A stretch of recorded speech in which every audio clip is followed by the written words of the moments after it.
राधा वल्लभ श्री हरिवंश। गुरुदेव भगवान, आपके चरणों में दंडवत प्रणाम। गुरुजी, मुझ अदम से पापी से पाप कर्म बन गए हैं जिसकी माफी भी नहीं हो सकती। आप श्री के सामने आने की हिम्मत भी नहीं थी। पता नहीं कैसे आपकी कृपा से आपके समीप आ गया हूँ। मुझ देखो, हम ये तो नहीं जानना चाहेंगे कि आपने क्या पाप किया, पर हम ये जानना चाहते हैं कि जो पाप एक बार आपसे हो गया वो पुनरावृत्ति तो नहीं कर रहे हैं। एक बार गलती हो जाए तो वो क्षमा के काबिल होता है, कोई भी हो, जान के भी हो जाए।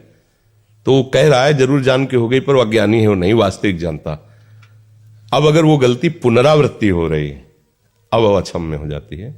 तो हमें देखना है कि अगर कोई भी हमसे ऐसी गलती हो गई जिसका हमें हृदय में पश्चाताप है कि नहीं होना चाहिए, कोई भी गलती हो, फिर हम दोबारा नहीं होनी चाहिए। अगर दोबारा नहीं होगी तो भगवान कहते हैं हम तो हम सर्वपापेभ्यो मोक्षयिष्यामि मा शुचः।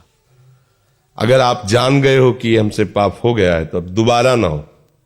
बात ध्यान रखना, दोबारा ना हो तो पहले वाला जो हो गया है कुछ और करने की जरूरत नहीं, प्रायश्चित करने की जरूरत नहीं।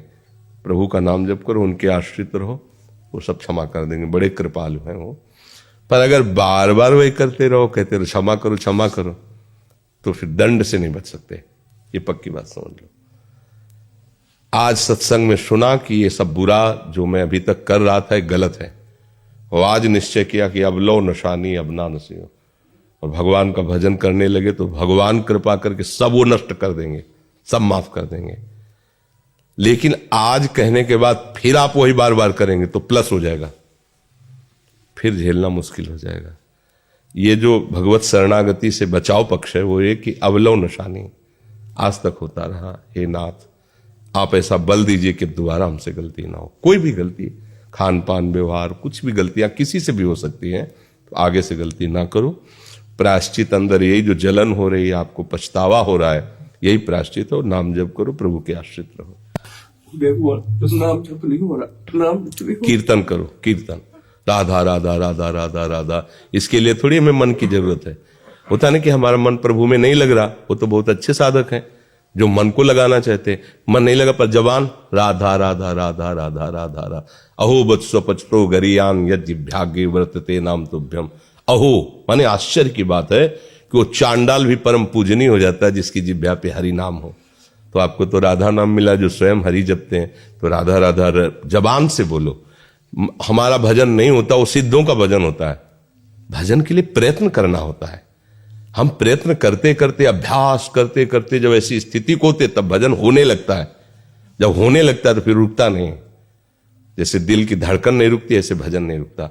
अभी तो हम शुरुआत कर रहे हैं ना, तो हमारा प्रयत्न होगा इसमें। राधा राधा राधा राधा राधा। अब कहते हमसे होता नहीं, वैसी बात नहीं। देखो, इसको प्रमाद में मत डालिए। आप में वाणी में सामर्थ्य है, आप वाणी जी गाइए, आप नाम कीर्तन कीजिए। माना जप में मन नहीं लगता, लेकिन राधा राधा बोलने में राधा राधा राधा राधा राधा राधा राधा हो रहा है भजन, तो होता ना। राधा वल्लभ श्री हरिवंश, राधा हो रहा है भजन। जरूरी माला से करें, जरूरी में बंद करके करें।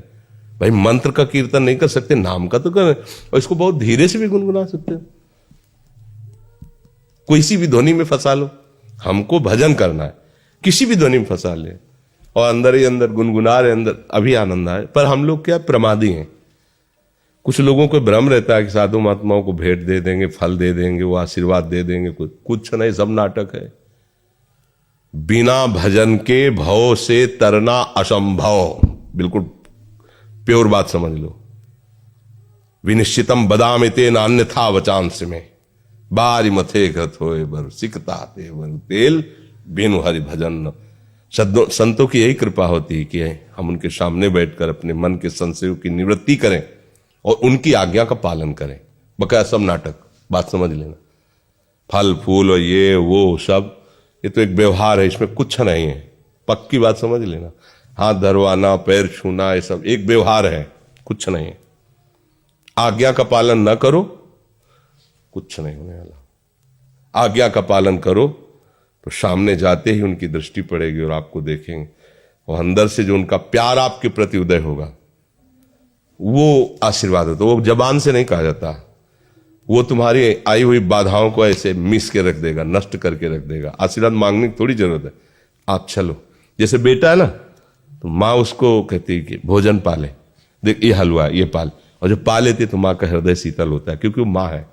पाया आपने, सुख माँ को हो रहा है। ऐसे ही गुरु को सुख होता है जब शिष्य उनकी आज्ञा पर भजन करता है, कल्याण उसका होगा, पर गुरु को आत्म शांति मिलती कि मेरे वचनों का आदर करने के कारण इस जीव का मंगल हो गया। अब जो उसके बाधाएं पड़ रही वो अपने पावर से हटाएगा, क्योंकि आप चलना चाहते हैं ना, आप चलने के, जब आप चल ही नहीं रहे, आप विपरीत दिशा गुजारे तो उनको चिढ़ लगेगी कि हम लाख बार समझाए, आप ऐसा ना करो, कर जाओ, सब भोगो, जाके फिर भोगो। ऐसा माया फंसा देगी कि सामने नहीं आ पाओगे, ऐसा फंसा दे कि एक बार राधा नहीं बोल पाओगे। माया का प्रचंड रूप है, एक बार रामकृष्ण हरि नहीं बोल सकते। वो अपने पे आ जाए तो एक बार भगवान का चिंतन नहीं करने देगी। वो गुरु कृपा हो जाए तो भगवान का चिंतन क्या, भगवान स्वरूप हो जाओ, भगवान मय हो जाओ। तो कृपा का मतलब जैसे लोगों को कहना होता है ना, जैसे ये सब नौटंकी नाटक है, इसमें कुछ नहीं है। अगर इससे हो तो लाइन से लगकर के सब हाथ रखवा लो, परम पद में चले जाओ, तो अभी हम बिल्कुल तैयार हैं। जब हम घंटों बैठ करके रोगी शरीर कष्ट सहते हुए आपको उपदेश दे सकते हैं, तो 1 मिनट में यदि कल्याण हो तो हाथ रखने में क्या जाता है भैया। हम तो तैयार ही हैं, आपके जीवन के लिए तैयार है। अब हमारा जीवन आपके लिए ही तो है। जो शास्त्रों का स्वाध्याय जो संत गुरुजनों से सुना, उस बात को शोध के अनुभव करके वो आपको बताए, तो हम बताएं कि भैया ऐसे सीधे रख दें। जब आपका मंगल ही करना है तो हम आपको क्यों कहे दौड़ भाग करो, अरे ऐसे मंगल होता है, ऐसे कुछ नहीं होता ऐसे। आज तक ये सब वो जो है वो अलग बात है व्यवहार की। आज्ञा पालन करो, अभी इसी क्षण से आपका मंगल प्रारंभ हो गया। आज्ञा पालन न करो तो सब इसे नाटक कहते हैं, माया का कुछ नहीं होता।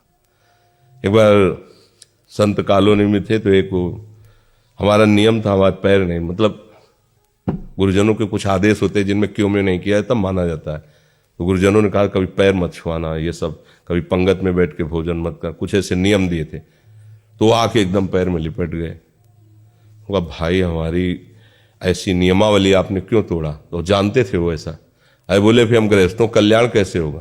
कहा ठीक बात है, अगर हमारे पैर पड़ने से तुम्हारा कल्याण हो जाता है तो हम आराम से खड़े हैं, आप जैसे चाहो पढ़ लो, लेकिन आज के बाद आपका नाम नहीं रुकना चाहिए, प्रभु का भजन नहीं छूटना चाहिए।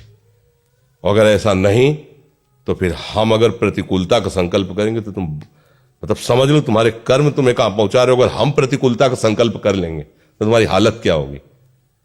अगर तुम्हारा कल्याण इससे होता है तो चरणामृत ले लो, चलो पियो, तुम परम पद में जाओ, हमें कोई परवाह नहीं। लेकिन इससे नहीं होता, नाम जब से होता। संतों ने कहा राम बोलो, हरि बोलो, कृष्ण। अब तुम्हें कुछ किसी के आशीर्वाद की जरूरत नहीं, बस उसमें लग जाओ। जो कुछ चाहिए अपने आप सब विधान कर देंगे भगवान, आप केवल लग जाओ। अब लगो ना तो ये सब नाटकबाजी, इससे इस पर हमें विश्वास नहीं। बचपन से हम इस पर चलना आपको पड़ेगा। बड़े बड़े सिद्धों के पास दर्शन किए, बातचीत, चलना आपको पड़ेगा। हमें उनसे क्या लाभ मिला? जो हम 10वें वर्ष नहीं समझ सकते थे वो 1 सेकंड में समझा दिया। बात हमारी समझ में आ गई और हमारे चलने के लिए अंदर उत्साह आ गया। पर चलना आपको पड़ेगा। आप ना चलें तो कोई ऐसे नहीं पहुंचा पाएगा, पक्की बात है। नहीं तो भगवान सामने खड़े और अर्जुन को उपदेश कर रहे हैं अपनी प्राप्ति का। सामने खड़े कह रहे हैं कि अनन्य चेता सततम यो माम स्मृति नित्यशा तस्याम सुलभा पार्थ। सामने खड़े हैं, ये नहीं कह रहे मेरा दर्शन कर लो सुलभ हो गया दर, मुझे तुम देखते हुए भी नहीं देख पाओगे, मेरा अनन्य चिंतन करो, उसके लिए मैं सुलभ हो जाता हूं। सामने खड़े बातचीत कर रहे हैं। आए हुए विकारों को सहो, मात्रा स्पर्श सातु कौंते शीतोष्ण सुख दुखदा, इनको सहो, ये नाशवान है, तुम मेरा साक्षात्कार कर लोगे। मतलब समझो, भगवान सामने खड़े हो, कह चिंतन करो। तो संत जन कहते भगवान का चिंतन करो, अगर नहीं करोगे तो नहीं समझ पाओगे। इसलिए सावधान चलो।